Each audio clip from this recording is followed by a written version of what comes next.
Welcome, everybody, to ancient Greece. So, this week we are talking about the Mediterranean Sea and the people that kind of just dominated it for a long time.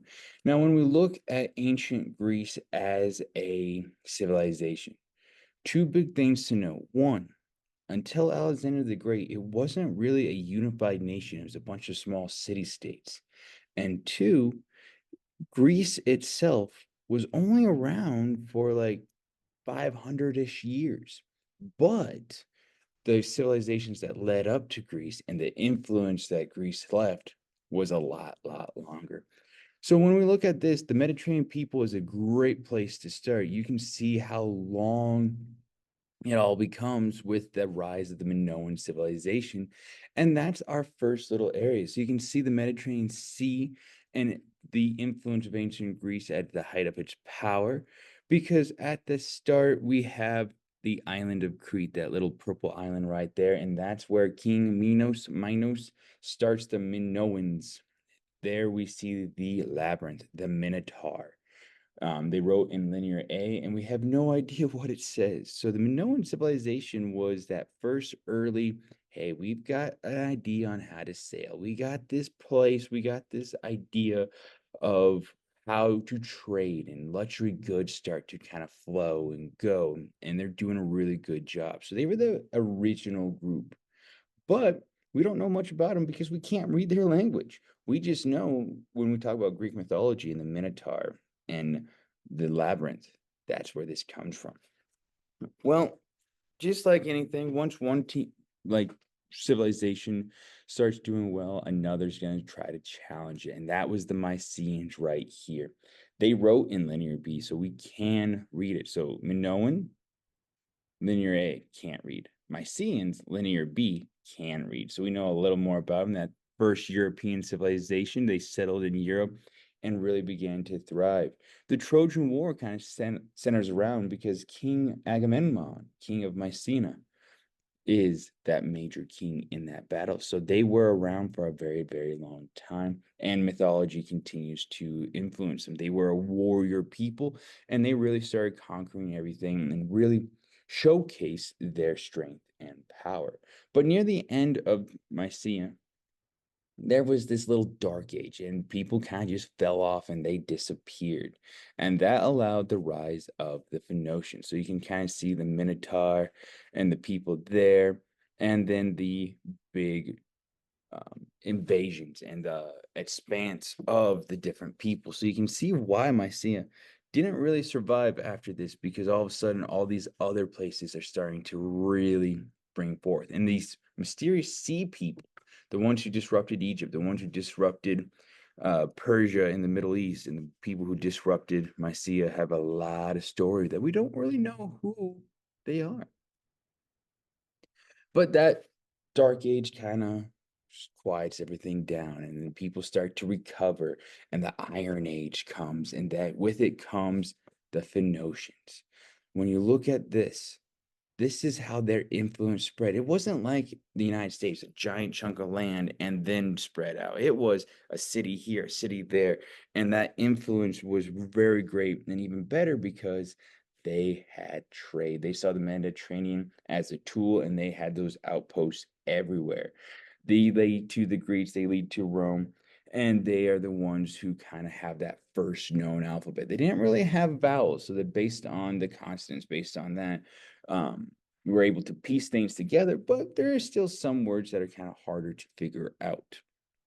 So as they're going, you can see they start making good pottery, they start trading, and they start growing, and then that allows ancient Greece to begin. It is split into three time periods: the Archaic, the beginning of Greece. So that starts around 800 BCE and ends around the 500-ish time period, give or take a few years based on what sources you read. So, with the Archaic is the rise of Greece, the Greek mythology, Zeus, Hera, Hades, Poseidon. And with those Greek gods, you see in 776 BCE, the Olympic Games arise, the ones to honor the gods, the ones to showcase their powers. So, during this time period is kind of a little bit different than what we think of Greece. The governments at the time are the elites. We start seeing the starts of democracy near the end of this, and they're starting to grow and shift, and we see power. There's always going to be different civilizations that rise to the top, and within Greece, it is Sparta and Athens. In Sparta, they have like an oligarchy. So the kings, they have democracy, they have aristocracy, they have that dictator. They've got a little bit of everything. As few people are ruling. They are very focused on that military. They have that simple life. They don't want the luxuries. They don't want the stuff that is live on the bare necessities, and that is it. While on the other hand, we have good old Athens. Athens was let's expand, let's think about things, and more importantly, let's have things we want. They have the luxury, they have smart items. They weren't so much military as in Navy. And when people kind of think about, oh, Sparta was all military, Athens was all school. No, they still had a very good Navy and very good military because they had strong mind, strong body equals perfect soul. So we can see them going back and forth.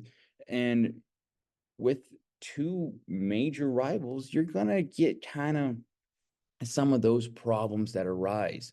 But during that time period right now, it's kind of calm. It's not too bad. And then the rise of classical Greece, you can see from 500 to 323 BCE. That's a very specific date because of good old Alexander the Great. We'll talk about him later. And like we said, Athens, Sparta butting heads, but they had to wait to do their war because the Persian War starts. We can see that they fought for a very long time. It was that small Greek city states you can see right there versus this giant red area, aka Persia. You're not supposed to win when the odds are that big against you. So when we look at this Persian War, it is these small city states banding together, going, we don't like each other, but we don't like the Persians more. So we're going to work together to preserve Greek culture.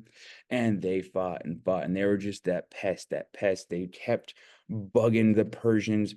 And eventually the Persians stopped and they gave up some land. And the Greeks were like, yeah, we won. And then it became what's next. When we look at what's next, Athens had a lot of power. Sparta had a lot of power.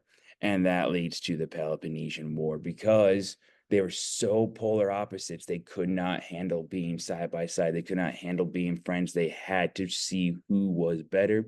And Sparta eventually wins that war. However, that allows you can see the Spartans allies and then Athens allies. You can see that very easily why Athens had a lot more trading because of their navy, and Sparta was a lot more closer together during that war. But the Golden Age, the classical era, the time of Greece that we know ends because those two were fighting, or the Greece that we know of, those two were fighting, and the Macedonians come in and invade, and we'll talk about them shortly. But first, let's jump to something else about this beautiful classical period, and that is the Golden Age and the philosophy. Golden Age, everything's going really well. They're doing really good for themselves, and philosophy is growing. You can see here is the death of Socrates. So Socrates taught Plato, Plato taught Aristotle, and Aristotle taught Alexander the Great. So a long lineage of very smart individuals. Socrates, Plato, and Aristotle have changed or they started that big idea of philosophy, and they're still studied today. Thousands of years later, they still are leaving that impact. That's how we know they knew what they're doing. And they just kind of thought of different things and brought out different lifestyles and was able to really showcase new ideas.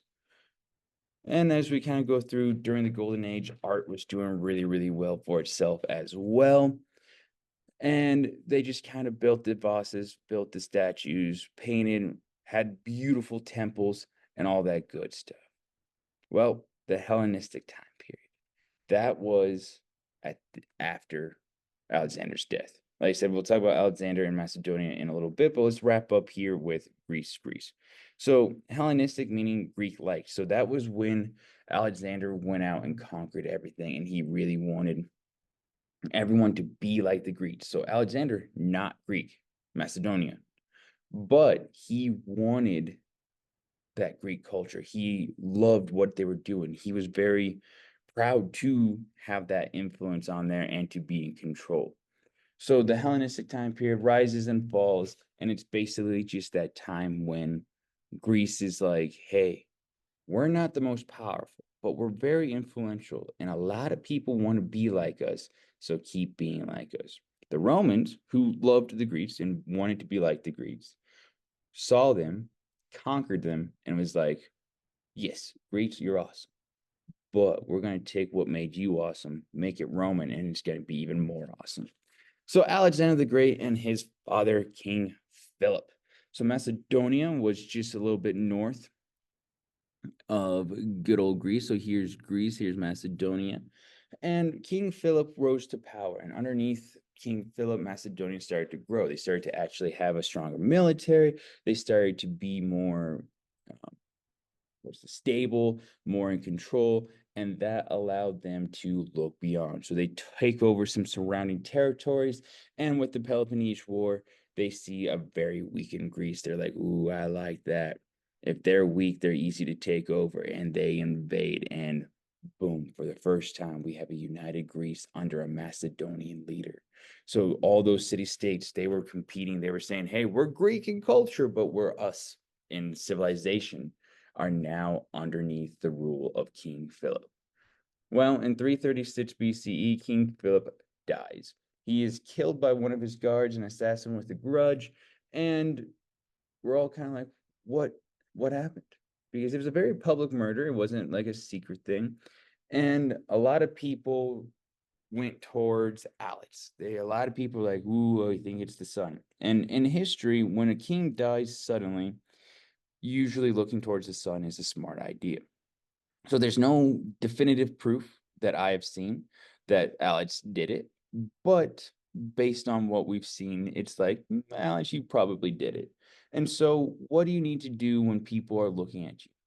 Make them look somewhere else. And so that's what Alex did. He gathered the army. He wanted to be like Achilles, even though he was Macedonian, he loved the Greek culture. He was taught by Aristotle. So at 22, Alexander the Great becomes king, and he tries to take over the world. And you see what he does. He takes over basically the known world. He takes over, he defeats the mighty Persians. So all of a sudden, hey, this guy who killed his father just took over our biggest enemy. Maybe he's not so bad, or maybe we forget that fact. And then he goes down and takes Egypt. So now Greece, an island nation, someone who had a hard time growing food, now all of a sudden has the bread basket of the ancient world. And then they spread on down. They take over parts of Mesopotamia and get all the way over to Egypt. And he has taken over everything. He has many cities named after himself. He's never lost a battle. He's conquered cultures and is adding it into his ideas so that those like conquered cultures can be like, oh, maybe we are a part of this. It's not so much of being taken over and done.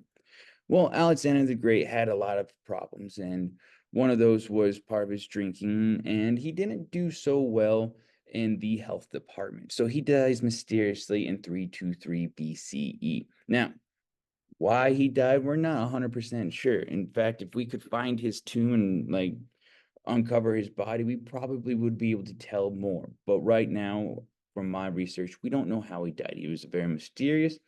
And when he died, it split to his generals. You can see how each little area got or each general got a little different area. And the Ptolemies got Egypt.